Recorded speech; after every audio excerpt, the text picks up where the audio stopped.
مولاي صل وسلم دائما الحمدللہ تعالی آج ہمارا 42واں سبق ہے، 7واں سپارہ سورۃ المائدہ کی آیت نمبر 94 سے آج کا سبق شروع ہو رہا ہے۔ اعوذ باللہ من الشیطان الرجیم، بسم اللہ الرحمن الرحیم۔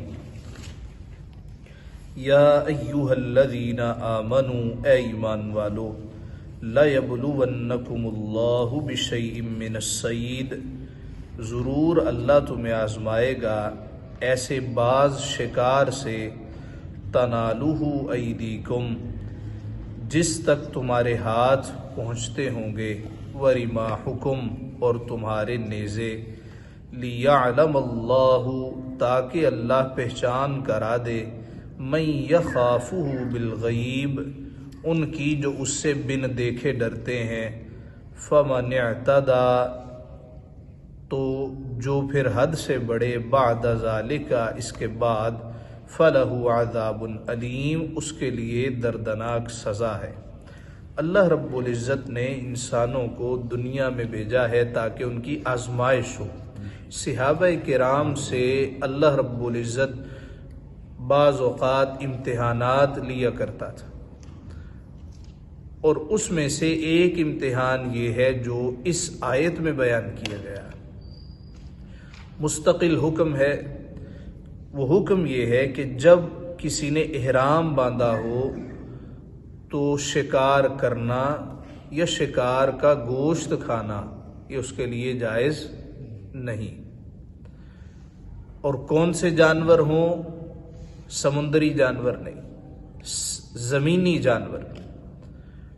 اب صحابہ نے احرام باندھا ہے تو سامنے شکار پھر رہا ہے کہ ہاتھ بڑھا کے پکڑ بھی سکتے ہیں، یا دور ہے نیزہ مار کے گرا بھی سکتے ہیں۔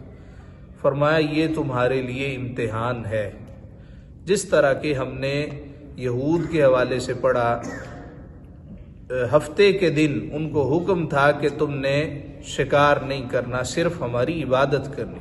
ہفتے کے روز شکار زیادہ آیا کرتا تھا، ان کا جی للچاتا۔ اب انہوں نے ایک طریقہ بنا لیا کہ دریا سے ہودی بنائی اپنے گھر میں، اور پانی اس طرف بہنے لگا، وہاں آگے انہوں نے کوئی ڈھکن سا رکھ دیا، مچھلیاں آتی، پانی تو نکل جاتا، مچھلیاں وہاں پہ رہ جاتی۔ کہتے جی ہم نے تو شکار نہیں کیا، مچھلیاں از خود آ گئی۔ تو اللہ تعالیٰ نے ایک امتحان لیا اور اس میں وہ ناکام ہوئے۔ یہی امتحان مسلمانوں سے لیا جاتا ہے، اور دنیا ہے ہی دار الامتحان۔ کیوں ہے یہ اللہ ہی بہتر جانتا ہے۔ احرام میں شکار کیوں نہیں کر سکتے؟ بس اس کا حکم ہے۔ اب اس آیت کریمہ کو دیکھیے، ایمان والو، ضرور اللہ تمہیں آزمائے گا ایسے بعض شکار سے جس تک تمہارے ہاتھ اور نیزے پہنچے، تاکہ اللہ پہچان کرا دے ان کی جو اس سے بن دیکھے ڈرتے ہیں۔ کسی نے اللہ کو دیکھا نہیں ہے مگر ڈرتے ہیں کہ چونکہ اللہ نے فرمایا ہے، پھر اس کے بعد جو حد سے بڑھے اس کے لیے دردناک سزا ہے۔ یا ایھا الذین آمنوا لا تقتلوا الصید وانتم حرم، اب اس کی تفصیل ہے۔ اے ایمان والو، لا تقتلوا، شکار نہ کرو، لفظی مطلب ہے قتل نہ کرو، الصید، شکار کو، وانتم حرم، جبکہ تم حالت احرام میں ہو، ومن قتلہ منکم متعمدہ، اور تم میں جو اسے قصدن مارے، فجزاء مثل ما قتل، تو اس کا بدلہ یہ ہے کہ ویسا ہی، من النعم، جانور، مویشی دے۔ اگر کسی نے ہرن شکار کیا تو ہرن جیسا کوئی جانور ذبح کرے، اگر کسی نے بھینسا شکار کر لیا تو بھینسا جیسا کوئی دے۔ یحکم بہ ذوی عدل منکم، تم میں کہ 2 سیقہ آدمی اس کا حکم کریں۔ کیسے پتہ چلے گا کہ بھئی ہم نے ہرن مارا ہے تو اس کے بدلے کون سا جانور؟ 2 سیقہ آدمی، معقول آدمی، عقل مند آدمی وہ کہیں اس کی اتنی قیمت ہے اور یہ ایسا جانور ہے، اس کے بدلے ایسا جانور تم نے اللہ کی راہ میں دینا۔ ہدیم بالغ الکعبہ، یہ قربانی ہو کعبہ کو پہنچتی ہے، یعنی تم نے اگر کسی بکری کو ذبح کر دیا ہے، شکار کر لیا ہے، کسی ہرن کو شکار کر لیا ہے، تو ویسا ہی ایک جانور جو کہ بتائیں گے 2 ثقہ آدمی یہ اس طرح کا جانور تھا، لہذا ایسا ہی جانور تم نے خریدنا ہے، اور اس کو کعبہ میں بھیج دینا ہے، یعنی اس کی طرف روانہ کر دینا ہے۔ احرام میں ہو سکتا ہے آپ دور ہوں، آپ نے احرام اپنے ملک سے ہی باندھ لیا ہو۔ او کفارۃ طعام مساکین، یا کفارہ دے چند مسکینوں کا کھانا۔ او عدل ذالک صیام لیذوق وبال امری، یا اس کے برابر روزے کہ اپنے کام کا وبال، لیذوق وبال امری، اپنے کام کا وبال چکھے۔ چند مسکینوں کو یا تو کھانا کھلائے، وہ کس طرح کھانا کھلائے؟ وہ بتائیں کہ بھئی یہ 25,000 کا جانور تھا اور تم نے 25,000 پیسوں کے مساوی مسکینوں کو، غریبوں کو کھانا دینا ہے۔ عفا اللہ عما سلف، اللہ نے معاف کیا جو ہو گیا، اب جو کچھ پہلے ہو گیا اس کو اللہ نے معاف کر دیا۔ جس کے بارے حکم نازل نہیں کیا کہ یہ حرام ہے، اس سے پہلے جس نے وہ کر لیا وہ اس کے لیے جائز ہی تھا۔ وَمَنْ عَادَ فَيَنْتَقِمُ اللَّهُ مِنْ، اور جو اب کرے گا اللہ اس سے انتقام لے گا۔ يَنْتَقِمُ اللَّهُ مِنْ، یعنی اب اللہ اس سے بدلہ لے گا۔ وَاللَّهُ عَزِيزٌ ذُو انتقام، اور اللہ غالب ہے، بدلہ لینے والا ہے۔ أُحِلَّ لَكُمْ صَيْدُ الْبَحْرِ، حلال ہے تمہارے لیے دریا کا شکار۔ یہ تھا زمینی شکار، لیکن اگر کوئی شخص اپنے ملک سے چلا اور وہ بحری جہاز میں سفر کر رہا ہے، اس سے کہا جائے کہ تم نے شکار نہیں کرنا، وہ تو مشکل میں پھنس جائے گا، اس لیے کہ طویل سفر ہے۔ عمومی طور پہ طویل سفری بحری جہازوں پہ ہوتے ہیں، تو فرمائے یہ زمینی شکار کی بات ہے، دریائی شکار کی بات نہیں ہے۔ احل لکم، تمہارے لیے حلال کیا گیا ہے، صید البحر، دریا کا شکار، وطعامہ، اور اس کا کھانا، متاعا لکم وللسیارہ، فائدہ ہے تمہارے لیے اور مسافروں کے لیے۔ یہ کون کون سے جانور سمندر کے جائز ہیں اور کون کون سے ناجائز ہیں؟ احناف کے نزدیک سوائے مچھلی کے سمندر کا کوئی جانور کھانا جائز نہیں ہے سوائے مچھلی کے۔ تو سوال پیدا ہوتا ہے، ہمارے ہاں پرانز بڑی کثرت سے، جھینگے کھائے جاتے ہیں، سوپ میں ڈالے جاتے ہیں، تو کیا یہ حلال ہوں گے؟ اس کا جواب یہ ہے کہ احناف کے نزدیک مچھلی مطلق جائز ہے۔ اب کیسے پتہ چلے گا کہ یہ مچھلی ہے یا یہ کیڑا مکوڑا ہے؟ یہ مچھیرے ہی بتا سکیں گے۔ کراچی میں عمومی طور پہ جب یہ بیچتے ہیں، مچھلی بیچتے ہیں، جھینگا بیچتے ہیں، تو کہتے ہیں جھینگا مچھلی لے لو، جھینگا مچھلی لے لو، اس کا مطلب ہے یہ بھی مچھلی ہے۔ لیکن اس سے بہت زیادہ آگے بڑھ کے کیکڑے کھانا شروع کر دینا اور سمندری عجیب و خلقت قسم کی مخلوق کھانا شروع کر دینا، یہ جائز نہیں۔ امام مالک کے ہاں سمندر کی ہر شے کھانا ہی جائز ہے، چونکہ امام مالک کی فقہ کو ماننے والے یہ زیادہ تر دریاؤں کی سائڈ، سمندروں کی سائڈ پہ رہتے ہیں، تیونس ہے، جزائر ہے، فرانس میں بہت زیادہ ان کے ماننے والے، اور وہاں سبزیوں کی اس طرح بہتات نہیں ہوتی، لہٰذا ان کے لیے ایک سہولت کا سامان ہے، لیکن ہمارے لیے یہ جائز نہیں ہے۔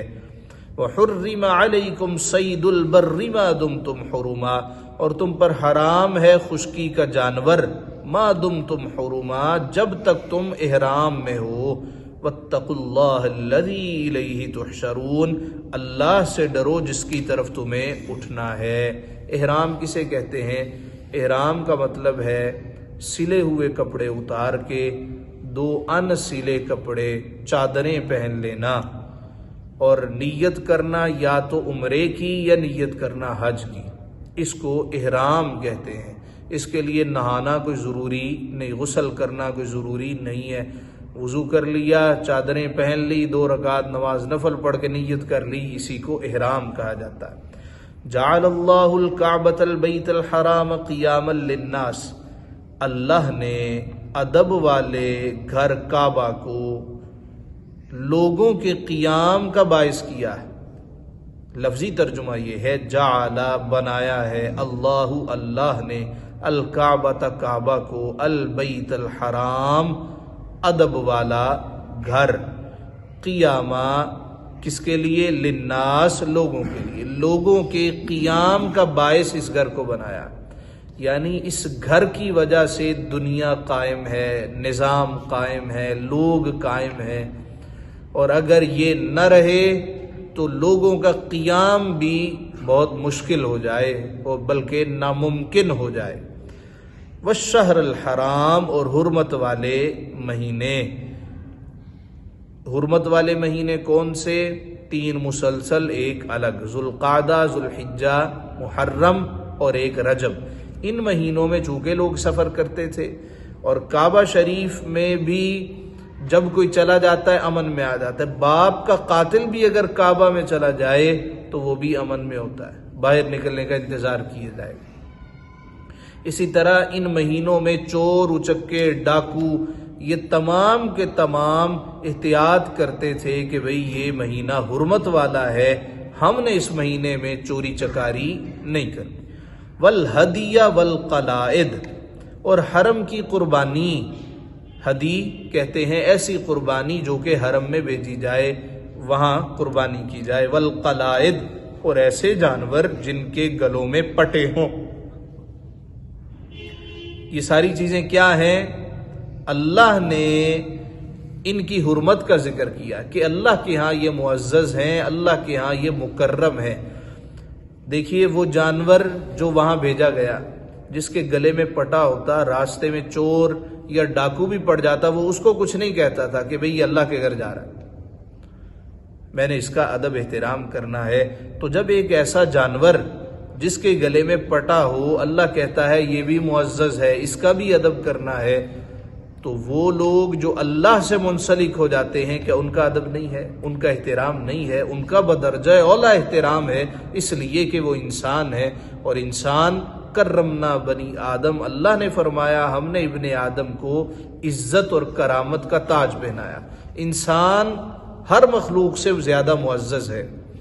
ذالک لتعلموا ان اللہ یعلم ما فی السماوات وما فی الارض، یہ اس لیے، ذالک یہ اس لیے، لتعلموا تاکہ تم یقین کرو، ان اللہ کہ بے شک اللہ یعلم جانتا ہے، ما فی السماوات وما فی الارض جو کچھ آسمانوں میں ہے اور جو کچھ زمین میں ہے، وان اللہ بکل شیء علیم، اور یہ کہ اللہ سب کچھ جانتا ہے۔ اگر تم ان مہینوں کا ادب نہیں کرو گے، اگر تم کعبہ شریف کا احترام نہیں کرو گے، اگر تم ایسے جانور جو کہ اللہ کی راہ میں بھیج دیے گئے ہیں ان کا احترام نہیں کرو گے، تو اللہ کو تو ہر شے کی خبر ہے۔ اعلموا جان رکھو، ان اللہ شدید العقاب کہ اللہ کا عذاب سخت ہے، وان اللہ غفور الرحیم، اور یہ بھی کہ اللہ بخشنے والا مہربان ہے۔ ما علی الرسول الا البلاغ، رسول پر نہیں مگر حکم پہنچانا۔ جو کل کے سبق میں ہم نے پہلی آیت پڑھی جس کو لے کر کے اہل تشیع کہتے ہیں کہ حضور علیہ السلام نے مولا علی کی خلافت کا اعلان اس وقت کیا جب اللہ نے شدت کی، اللہ نے سختی کی، جبکہ حضور علیہ السلام تو پیغام پہنچا رہے ہیں۔ تو سوال پیدا ہوا جب حضور پیغام دے رہے ہیں تو اللہ رب العزت نے کیوں فرمایا کہ محبوب آپ نے پیغام پہنچانا؟ یا ایھا الرسول بلغ ما انزل الیک من ربک وان لم تفعل فما بلغت رسالتہ، اگر آپ نے ایسا نہ کیا تو مطلب یہ ہے آپ نے رسالت کا پیغام نہیں دیا۔ اس کا جواب یہ ہے کہ کچھ چیزیں تاکید مزید کے لیے ہوتی ہیں، جس طرح کہ یا ایھا المدثر قم فانذر وربک فکبر وثیابک فطہر، فرمایا اے پیارے محبوب، اے کمبل اوڑھنے والے، کھڑے ہو جاؤ اور ڈراؤ۔ قم فانذر وربک فکبر، اور اپنے رب کی تکبیر بیان کرو۔ کیا حضور پہلے تکبیر بیان نہیں کرتے تھے؟ وثیابک فطہر، اپنے کپڑوں کو صاف رکھو، کہ سرکار پہلے کپڑوں کو صاف نہیں رکھتے تھے؟ یعنی ایک چیز ہو رہی ہے اس پہ تاکید مزید کی جا رہی ہے، اور سرکار دو عالم صلی اللہ علیہ وآلہ وسلم نے کوئی ایسی بات نہ تھی جو کہ امت تک پہنچائی نہ ہو۔ یہاں بھی فرمایا کہ میرا محبوب تم تک پیغام پہنچانے والا ہے، اب تم اس کے بعد کیا کرتے ہو؟ اس کے بعد اگر تم اس طرف نہ آئے جو کہ میرے محبوب کا راستہ ہے، تو میرا محبوب بری الذمہ ہے۔ تم یہ نہیں کہہ سکتے جی آپ نے پیغام نہیں پہنچایا۔ ما علی الرسول الا البلاغ، رسول پر نہیں مگر حکم پہنچانا۔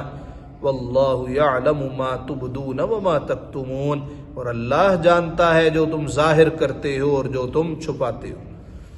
قل لا یستوی الخبیث والطیب، محبوب آپ فرمائیے لا یستوی الخبیث والطیب، گندا اور ستھرا برابر نہیں ہے۔ ولو اعجبک کثرت الخبیث، اگرچہ تجھے گندے کی کثرت بھائے، برے لوگ، گانے باجے، نچ نچیا زیادہ ہے اور لوگوں کو بھاتا بھی بہت۔ دیکھیں نا، ہم حلال پہ نہیں رکتے، ہم کہاں پہ رکتے ہیں؟ حرام پہ۔ وہ کیسے؟ موبائل دیکھ رہے ہیں، ٹک ٹاک چل رہا ہے، یا ریلز چل رہی ہیں، یا شارٹس چل رہا ہے، قرآن کی آیت آئی نکل گئے، حدیث آئی نکل گئے، کسی عالم دین کا بیان ہے نکل گئے، 2 سیکنڈ بھی نہیں دیکھا نکل گئے، کوئی تھرکتا ہوا بدن آیا تو رک گئے، بھی دیکھیں یہ کیا کر رہی ہے، یہ کیا ہے؟ حرام پہ رکتے ہیں، تو جو حلال گزرا ہے اس پہ نہیں رکتے۔ اور یہ خباثت زیادہ، انٹرنیٹ ہے، اس میں آپ دیکھیں زیادہ تر مواد فحش ہے، اور انہیں بھی معلوم ہے کہ لوگ زیادہ پسند کیا کرتے ہیں، سرچ کیا کرتے ہیں، چونکہ شیطان سرکار کا فرمان ہے انسان کے ایسے دوڑتا ہے اندر جس طرح کے خون گردش کرتا ہے، خون دوڑتا ہے۔ اللہ رب العزت ہے جو کہ محفوظ فرمانے والے۔ ہمارے استاد محترم، میں نے شاید پہلے بھی ذکر کیا، ان کو کسی نے کوئی میگزین وغیرہ گفٹ کیے، پارسل آیا، کھولا تو ایک میگزین میں اس طرح واہیات تصاویر تھی، انہوں نے دیکھا تو فوراً بند کر دی اور کہا کہ یہ میں دیکھ رہا ہوں، اور اگر دیکھتے دیکھتے مجھے موت آ گئی تو اللہ کو کیا جواب دوں؟ تو اللہ تعالیٰ سے ہمیشہ عافیت ہی کا سوال کرنا چاہیے۔ وہ ایک حدیث مبارکہ کا مفہوم ہے، بندہ جیسے دنیا سے جاتا ہے ویسے ہی پھر قیامت کے روز اٹھے گا۔ تو ہم حرام پہ رکتے ہیں نہ بھائی، نہ حلال پہ رک جایا کرو۔ آیت آ رہی ہے، سنو توجہ کے ساتھ، سمجھنے کی کوشش کرو۔ کوئی سرکار کا فرمان آ رہا ہے، اس کو سنو، توجہ کے ساتھ کوشش کرو۔ اسی طرح کسی عالم دین کا کوئی بیان ہے، کوئی فقہ کی بات ہے، کوئی حدیث مبارکہ ہے، اس کو سنا جائے۔ فرمایا محبوب پیارے آپ کہو لا یستوی الخبیث والطیب، کہ گندا اور ستھرا برابر نہیں ہے۔ ولو اعجبک کثرت الخبیث، اگرچہ تجھے گندے کی کثرت بائے۔ انسان کے گھر میں اللہ رب العزت نے اس کو ایک صاف ستھری زوجہ عطا کی ہے، اس کے ہوتے ہوئے اگر وہ خباثت کی طرف جائے تو اس کا مطلب ہے کہ سقم اس آدمی میں ہے۔ اللہ نے اس کو حلال عطا کیا ہے، وہ حلال پہ قانے نہیں ہے، وہ حرام کی طرف جاتا ہے۔ اگرچہ تجھے گندے کی کثرت بھائے، اس کا مطلب ہے گندے کی کثرت باتی ہے، لیکن بندہ مومن وہ ہے جو کہ حلال پہ رک جاتا ہے۔ فاتقوا اللہ یا اولی الالباب، تو اللہ سے ڈرتے رہو اے عقلوں والو۔ ایک یہ لفظ ہے الباب، ایک عقل نہیں، جس کے اندر بہت زیادہ عقلیں ہوتی ہیں، جو بہت زیادہ باشعور ہوتا ہے، اللہ نے اس کو مخاطب کیا ہے لعلکم تفلحون، کہ تم فلاح پا جاؤ۔ یا ایھا الذین آمنوا لا تسألوا عن اشیاء، اے ایمان والو ایسی باتیں نہ پوچھو، ان تبد لکم تسؤکم، جو تم پر ظاہر کی جائیں تو تمہیں بری لگے۔ نبی اکرم صلی اللہ علیہ وآلہ وسلم نے حج کی فرضیت کا جب ارشاد فرمایا تو ایک صحابی حاضر ہوا، یا رسول اللہ کیا ہر سال حج فرض ہے؟ آپ نے خاموشی اختیار کی۔ پھر انہوں نے پوچھا یا رسول اللہ ہر سال فرض ہے؟ پھر خاموش رہے۔ پھر پوچھا، یہاں تک کہ سرکار نے فرمایا لو قلت نعم، اگر میں کہہ دوں کہ ہاں لوجبت، تو ہر سال فرض ہوتا اور تم میں استطاعت نہ ہوتی۔ اب انہوں نے یہ سوچ کر کے پوچھا جی نمازیں روزانہ 5 فرض ہیں، زکوٰۃ ہر سال دینی ہوتی ہے، تو ہو سکتا ہے کہ حج بھی ہم نے ہر سال ہی کرنا ہے۔ تو اس آیت کریمہ میں فرمایا اے ایمان والو ایسی باتیں نہ پوچھو جو تم پر ظاہر کر دی جائیں تو تمہیں بری لگیں۔ تم کہو گے یہ کیا پینڈا ہے بھی ہر سال سارے کام کاج چھوڑو اور 3 مہینے کے لیے وہاں جا کے رک جاؤ، بیٹھ جاؤ۔ نہ، حضور نے فرمایا اگر میں کہہ دوں ہاں، اس کا مطلب ہے سرکار ہی شارع ہیں، سرکار جیسے کہہ دے ویسے ہی دین بن جاتا ہے۔ اے ایمان والو ایسی باتیں نہ پوچھو جو تم پر ظاہر کی جائیں تو تمہیں بری لگیں. وَإِن تَسْأَلُوا عَنْهَا حِينَ يُنَزَّلُ الْقُرْآنُ تُبْدَ لَكُمْ، اور اگر انہیں اس وقت پوچھو گے کہ قرآن اتر رہا تو تم پر ظاہر کر دی جائیں گی. عَفَى اللَّهُ عَنْهَا، اللہ انہیں معاف فرما چکا. وَاللَّهُ غَفُورٌ حَلِيمٌ، اور اللہ بخشنے والا بردبار ہے، حلم والا ہے. قَدْ سَأَلَهَا قَوْمٌ، تم سے اگلی ایک قوم نے، من قبلکم، تم سے پہلے ایک قوم نے انہیں پوچھا. ثم اصبحوا بها کافرین، پھر ان سے منکر ہو کر بیٹھ گئے. انبیاء سے سوال کیے، جب انبیاء نے جواب دیے تو انکاری ہو گئے. ما جعل اللہ من بحیرہ ولا صائبہ ولا وسیلہ ولا حام، اللہ نے مقرر نہیں کیا ہے کان چرا ہوا، ولا صائبہ اور نہ بجار، ولا وسیلہ ولا حام. اللہ نے ان کو کوئی معزز محترم مقرر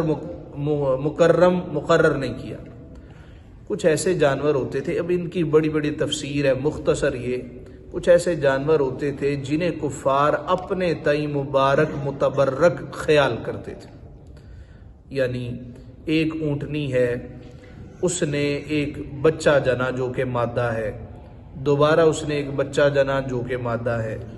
اب اس کو یہ چھوڑ دیا کرتے تھے یہ کہہ کے کہ اب یہ مبارک ہے، یہ جہاں سے مرضی پانی پیے، جہاں سے مرضی چرے، اس کو کوئی ہاتھ نہیں لگائے گا. اب نہ اس کا دودھ دوتے تھے نہ اس پہ سواری کرتے تھے. اسی طرح ایک ایسا اونٹ ہوتا جو کہ 10 مرتبہ جفتی کر چکا ہوتا، اس کو بھی یہ بتوں کے نام پہ چھوڑ دیتے کہ اب یہ بڑا مبارک ہو گیا ہے، اب اس کو کسی نے ہاتھ نہیں لگانا، اس پہ سواری نہیں کرنی، اس پہ کسی نے وزن نہیں لادنا. یعنی اپنے طور پہ ان کو وہ مبارک سمجھا کرتے تھے. تو اللہ رب العزت نے فرمایا اللہ نے مقرر نہیں کیا نہ بحیرہ، نہ صائبہ، نہ وسیلہ، نہ حام. وَلَٰكِنَّ الَّذِينَ كَفَرُوا، ہاں کافروں نے، یفترون علی اللہ الکذب، اللہ پر جھوٹا افطرا باندھا ہے. کافر ہی اللہ پہ جھوٹا الزام لگاتے ہیں، اب یہ اللہ والا ہو گیا ہے، اب یہ بڑا مبارک ہو گیا ہے. وَأَكْثَرُهُمْ لَا يَعْقِلُونَ، اور ان میں اکثر نرے بے عقل ہیں، سمجھ بوجھ نہیں ہے، دین کا مزاج نہیں سمجھتے کہ ان میں مبارک والی چیز کیا ہے، یا یہ اللہ کے مقرب بندے مقرب جانور کیسے ہو گئے. یہ بے وقوف لوگ ایسا کرتے ہیں. وَإِذَا قِيلَ لَهُمْ تَعَالَوْا، اچھا سوال پیدا ہوا کہ جن جانوروں کو اس طرح چھوڑ دیا جائے ان کا ذبیحہ جائز ہے، ان کو ذبح کر لیا جائے تو کھانا جائز ہے، بالکل جائز ہے، اس کو کھایا جا سکتا ہے. کب؟ جب اللہ کا نام لے کے ذبح کر دیا جائے. تو جب ایک ایسے جانور جو کہ کافروں نے چھوڑے ہوں بتوں کے ناموں پہ، اس کو پکڑ کے وہ اللہ کا نام لے کے ذبح کر لے، کھا لے، تو اس کا کھانا جائز ہے. تو اگر پاک صاف ستھرا کھانا ہو اور اس پہ اللہ کا کلام پڑھا جائے اور اشارے ثواب غوث اعظم کو کر دیا جائے تو وہ حرام تو نہیں نہ ہو جاتا، وہ ناجائز نہیں ہو جاتا. ناجائز حرام وہی چیز ہے جس کو اللہ نے ناجائز اور حرام قرار دیا. وَإِذَا قِيلَ لَهُمْ تَعَالَوْا، اور جب ان سے کہا جائے آؤ، إِلَى مَا أَنزَلَ اللَّهُ وَإِلَى الرَّسُولِ، اس کی طرف جو اللہ نے اتارا اور رسول کی طرف. قالوا، کہتے حسبنا ما وجدنا علیہ آبانا، ہمیں وہ بہت ہے. حسبنا، یا ہم پڑھتے ہیں حسبنا اللہ، اللہ ہمیں بہت ہے، اللہ ہمیں کافی ہے. جب ان سے کہا جائے نا کہ آؤ اللہ کی طرف اور رسول کی طرف تو کہتے ہیں ہمیں وہی بہت ہے جس پر ہم نے اپنے باپ دادا کو پایا، وہ ایسے ہی کرتے تھے تو ہم بھی ایسے ہی کر رہے ہیں. اولو کان آباؤہم لا یعلمون شیئا ولا یہتدون، اللہ کہتا ہے اگر ان کے باپ دادا کچھ بھی نہ جانے، نہ وہ راہ ہدایت پر ہوں، تب بھی کہیں گے ہم نے ان کی پیروی ہی کرنی ہے. بعض خواتین خصوصی مواقع پر آٹا لیتی ہیں، اس کے پیڑے بناتی ہیں اور نہر میں پھینک دیتی، ضائع کرتی ہیں. کیوں؟ ہماری اماں ایسے کیا کرتی تھی. کنڈے لے آتے ہیں، کنڈوں میں کھیرے بھرتے ہیں اور پھر وہ کہتے ہیں کہ بھئی اس میں جب تک کھیر نہ بنائی جائے اس وقت تک قبول نہیں کی جائے گی. بھئی تم نے کہاں سے سنا ہے ہم نے ایسے ہی اپنے آباء و اجداد کو کرتے دیکھا ہے۔ اللہ کہتا ہے ان کے پاس اگر کوئی دلیل نہ ہو تو تم بھی کیا وہی کرو گے؟ تو دیکھیے ایصال ثواب کیا جا سکتا ہے، اس پہ شرطیں لگانا، اس پہ قدغنیں لگانا، یہ دین اسلام کا مزاج نہیں ہے۔ اسی طرح قل شریف ہوتے ہیں، قل کسے کہتے ہیں؟ جب کوئی وفات پا جائے تو اس کے بعد ایصال ثواب کی کوئی نہ کوئی مجلس منعقد ہوتی ہے۔ لوگوں کا تصور یہ ہے کہ اگلے دن ہی کل ہوں گے، ادروائز کل نہیں ہوں گے۔ 40واں تو 40ویں دن ہوگا، 42واں دن ہو گیا تو وہ جو روح ہے نا اس کو تھرتھلی مچ جائے گی۔ تیجا ہے تو تیسرے دن ہوگا، 10واں ہے تو 10ویں دن ہوگا۔ دیکھیے یہ ہے سہولت کے لیے، حرام ممنوع نہیں ہے، لیکن اگر کوئی 40ویں دن ختم نہ دلائے وہ 42ویں دن دلوا لے، وہ 50ویں دن دلوا لے، جب سہولت ہو، 4 پیسے آئیں اور رشتہ دار اکٹھے ہوں، غریب اکٹھے ہوں، اس وقت دلا لے۔ کوئی دن شریعت میں متعین نہیں ہے۔ ہم پہ اعتراض کیا جاتا ہے جی دیکھیں آپ 40واں متعین کرتے ہیں تو دین میں تعین تو جائز ہی نہیں ہے۔ اس کا جواب یہ ہے لوگوں کی سہولت کے لیے ہے، اس کو فرض واجب کبھی کسی عالم نے قرار نہیں دیا۔ اسی طرح یہ احباب بھی جب بچوں کی دستار بندی کرنی ہوتی ہے، جو ختم صحیح بخاری شریف، اس کے لیے ایک باقاعدہ ڈیٹ مقرر ہوتی ہے، دن متعین ہوتا ہے، وقت متعین ہوتا ہے۔ یہ آپ نے کیوں کیا ہے؟ اسلام میں تو جائز نہیں ہے۔ وہ کہتے ہیں جی ہم نے سہولت کے لیے کیا ہے، ہم نے ختم شریف بخاری تو مکمل کر لی، اب لوگ کب آئیں گے؟ کوئی آج آ رہا ہے، کوئی کل آ رہا ہے، کوئی پرسوں آ رہا ہے، تو ترتیب نہیں بنے گی۔ اسی طرح 40واں دن ایک ترتیب ہے، حسن ترتیب ہے، لوگ سمجھ جائیں گے بھی 40 دن ہو گئے، چلو جی ایصال ثواب کر رہے ہیں۔ تو فرض واجب یہ چیزیں نہیں ہیں۔ تو قل اگلے دن نہ کریں، اس سے اگلے دن کر لیں، اس سے اگلے دن کر لیں، جب سہولت ہو کیے جا سکتے ہیں۔ یا ایھا الذین آمنوا علیکم انفسکم، اے ایمان والو، علیکم انفسکم، تم پر لازم ہے اپنی فکر کرو۔ ہم دوسروں سے کہتے ہیں نا اپنا دھیان رکھنا، تو اللہ کیا کہتا ہے؟ اپنا دھیان رکھنا، اپنی فکر کرنا۔ لا یضرکم من ضل اذا اہتدیتم، تمہارا کچھ نہ بگاڑے گا جو گمراہ ہوا جبکہ تم راہ پر ہو۔ الی اللہ مرجعکم جميعا، تم سب کی رجوع اللہ ہی کی طرف ہے، تم سب نے اللہ ہی کی طرف آنا ہے۔ فینبئکم بما کنتم تعملون، پھر وہ تمہیں بتا دے گا جو تم کرتے تھے۔ یا ایھا الذین آمنوا شہادۃ بینکم اذا حضر احدکم الموت، یہ آیت قرآن کریم کی مشکل آیات میں شمار کی جاتی ہے۔ قرآن کریم کا ایک موضوع ہے، اس کو کہتے ہیں مشکلات القرآن۔ اس پہ مفسرین نے باقاعدہ کتابیں تحریر کی ہیں، یعنی قرآن صرف سادہ سادہ ترجمہ نہیں ہے، اس میں بہت سے مشکل مقامات بھی ہیں، ان میں سے یہ آیت ایک مشکل مقام ہے۔ اس کو سمجھنے سے پہلے ایک شان نزول اس کا بیان کیا جاتا ہے، وہ یہ کہ 3 لوگ سفر پر تھے، ایک مسلمان اور 2 عیسائی۔ راستے میں مسلمان کی طبیعت خراب ہو گئی، اب اسے محسوس ہوا کہ یہ سنبھلے گی نہیں اور میرا اس کے ساتھ ہی خاتمہ ہو جائے گا، یہ بیماری کو مشکل بیماری لگتی ہے۔ اس نے اپنے ساتھیوں سے کہا جو عیسائی تھے، ان میں ایک تمیم داری کا نام ہے جو بعد میں مسلمان ہوئے، ان سے کہا کہ یہ میرا سامان ہے، میں سفر میں ہوں، تم یہ میرا سامان میرے گھر والوں کو پہنچا دینا۔ انہوں نے کہا جی ٹھیک ہے۔ اب اس نے ایک لسٹ بھی بنا لی، اس لسٹ میں لکھا کہ اس میں اتنے جوڑے ہیں، اتنے پیالے ہیں، اور ایک بڑا خوبصورت پیالہ بھی ہے جو کہ چاندی کا ہے اور سونے کے نقش و نگار اس میں موجود ہیں۔ یہ لسٹ اس نے بنا دی اور یہ چھپا دی، یہ نہیں بتایا کہ اس میں لسٹ بھی ہے۔ اس کا انتقال ہو گیا، مسلمان کا انتقال ہو گیا۔ یہ دونوں جب واپس آئے مدینہ منورہ میں تو وہ سامان گھر والوں کو دے دیا۔ گھر والوں نے جب سامان کھولا تو لسٹ موجود ہے، لسٹ میں جو پیالہ لکھا ہوا تھا وہ نہیں تھا۔ ان دونوں نے یہ پیالہ نکال کے بازار میں 1000 درہم کا بیچ دیا تھا۔ وہ کہنے لگے کہ بھئی اس میں پیالہ تھا، انہوں نے قسمیں کھائیں قسم لے لو جو اس نے کہا تھا ہم مرنے والے کے ساتھ تو اس طرح نہیں کر سکتے، ہمیں تو ہمدردی ہے، ہمارا تو ساتھی تھا۔ انہوں نے لسٹ نکال کے دی۔ حضور علیہ الصلوۃ والسلام کی خدمت اقدس میں یہ ماجرا پیش کیا گیا، مقدمہ سرکار کی بارگاہ میں لایا گیا، تو انہوں نے حلف دیا، قسم کھائی کہ بھئی یہی تھا، اور ان کے پاس لسٹ نکل آئی، انہوں نے اب قسم کھائی کہ یہ جھوٹ بول رہے ہیں۔ اس بات کی طرف اس آیت کریمہ میں اشارہ۔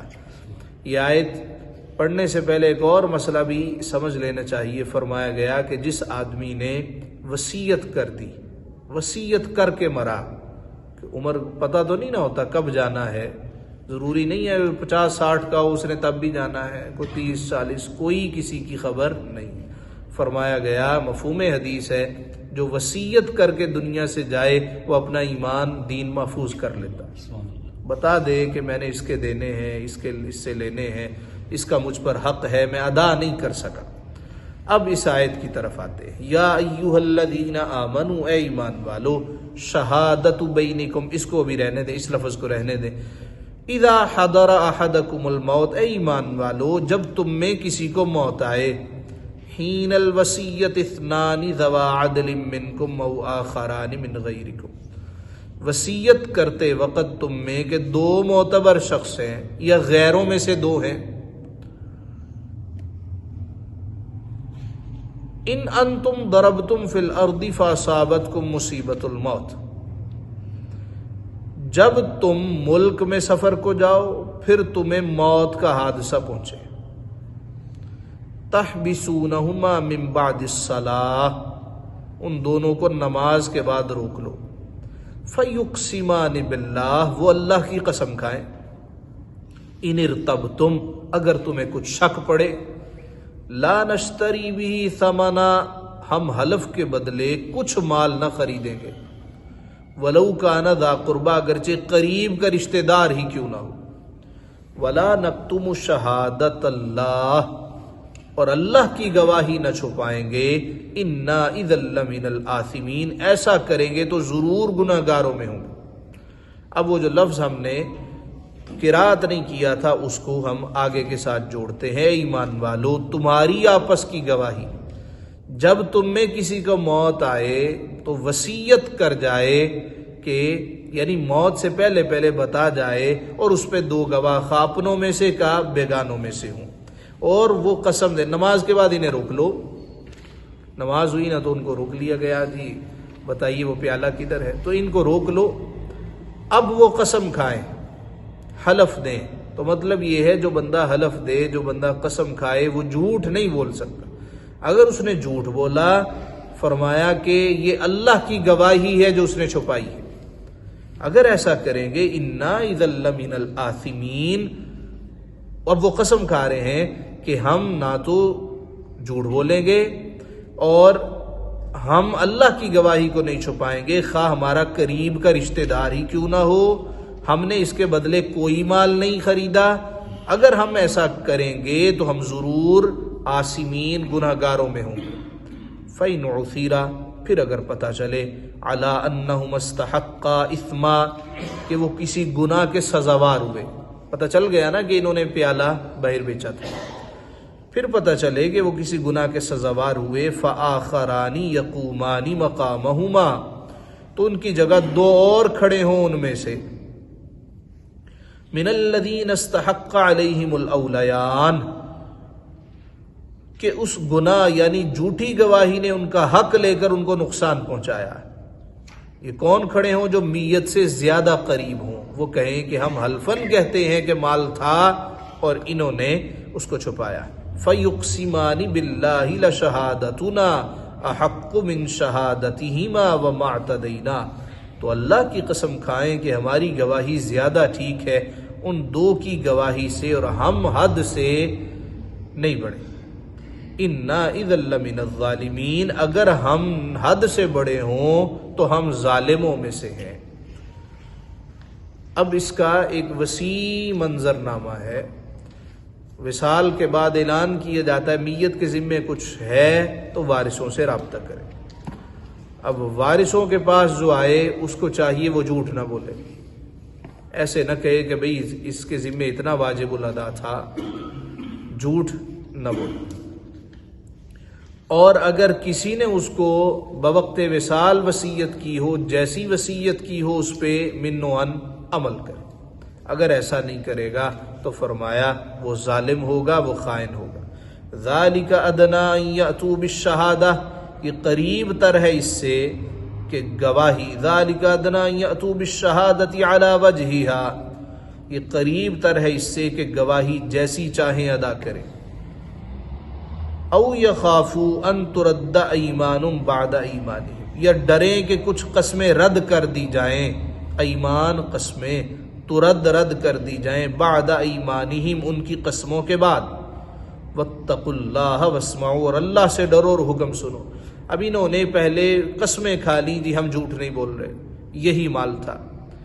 بعد میں جب انہوں نے قسم کھا کے گواہی دی کہ یہ دیکھیے ہمارے پاس تو لسٹ موجود ہے، یعنی کوئی ایویڈنس ہے، اس وقت لسٹ تھی، تب کسی کے پاس کوئی بھی ایویڈنس موجود ہو، اب اگر اس نے یہ چیز دکھا دی، ایویڈنس دکھا دیے، تو اللہ کہتا ہے تم نے جو قسمیں کھائی ہیں ان کی قسموں سے، ان کے ایویڈنس سے وہ رد ہو جائیں گی۔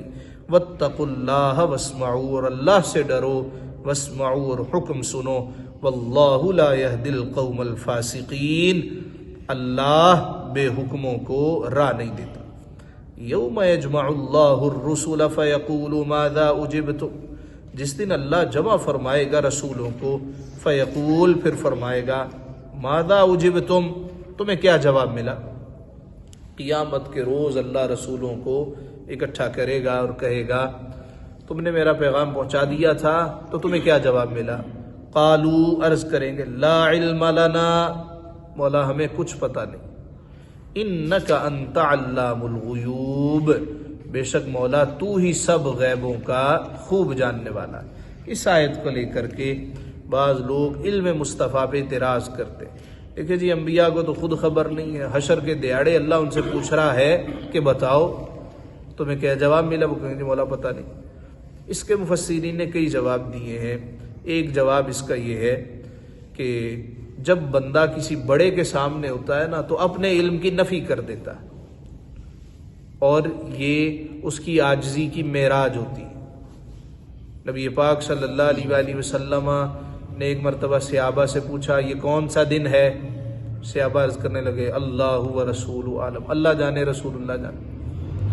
کئی سوال پوچھے صحابہ نے، یہی کہا یا رسول اللہ سانو تے نہیں پتا، تو ہم نہیں پتا، جو معلوم ہے آپ کو ہی معلوم ہے، سب کو معلوم ہے کون سا دن ہے، کون سا وقت ہے۔ کیوں کہہ رہے ہیں کہ بڑے ہیں، سرکار کا رتبہ مخلوق میں سب سے بلند و بالا ہے، اور پھر محبوب خدا چہرے ادب کی وجہ سے، اپنی عاجزی کی وجہ سے عرض کرتے ہیں یا رسول اللہ ہمیں معلوم نہیں ہے، آپ ہی جانتے۔ اسی طرح انبیاء اللہ کے حضور عاجزی کرتے ہوئے عرض کریں گے مولا ہمیں معلوم نہیں ہے، تو ہی بہتر جاننے والا۔ اور سیدھی سی بات ہے کہ انبیاء کو نہیں معلوم انہوں نے مانا کہ نہیں مانا، معلوم ہے۔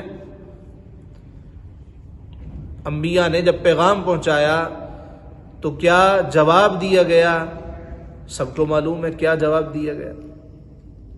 لہذا اس سے علم مصطفیٰ پہ اعتراض کرنا یہ درست نہیں ہے۔ قالوا لا علم لنا، عرض کریں گے مولا ہمیں کچھ علم نہیں، انک انت علام الغیوب، بے شک تو ہی سب غیبوں کا خوب جاننے والا ہے۔ صدق اللہ مولانا العظیم۔